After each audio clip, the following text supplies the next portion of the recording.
Frères et sœurs, en ce 6e dimanche de Pâques, les textes liturgiques nous invitent à contempler et à vivre pleinement l'amour divin qui est la source de notre foi et le moteur de notre mission chrétienne.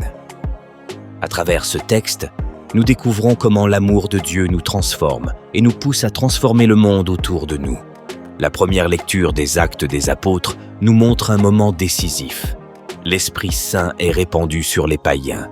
Cet événement n'est pas seulement un miracle de la Pentecôte continuée, mais un témoignage puissant de l'universalité de l'amour de Dieu.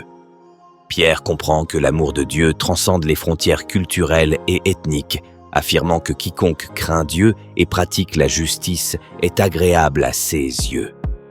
Cela nous rappelle à nous aussi que notre amour ne doit connaître aucune limite, aucun préjugé. Dans la deuxième lecture, Saint Jean éclaire la nature de Dieu. Dieu est amour.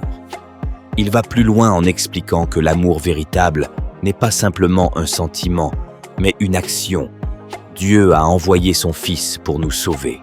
Cet amour inconditionnel de Dieu pour nous doit être le modèle de notre amour les uns pour les autres.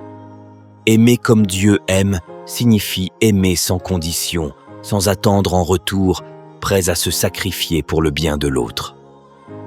L'Évangile selon Saint Jean met en relief le commandement de Jésus.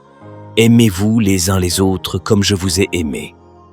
Jésus nous montre par son exemple que le plus grand amour réside dans le don total de soi, même jusqu'à donner sa vie pour ses amis.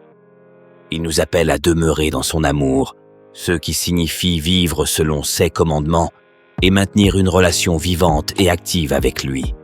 Cette parole, demeurer dans son amour, n'est pas passif. Il est un engagement actif à rester connecté à la source de notre vie et de notre amour. Cette union avec le Christ est le cœur de notre foi et le secret pour porter du fruit. Comme les sarments attachés à la vigne, notre force et notre vitalité viennent de notre lien avec Jésus. Sans lui, nous ne pouvons rien faire. Avec lui, tout ce que nous faisons porte le sceau de l'amour divin.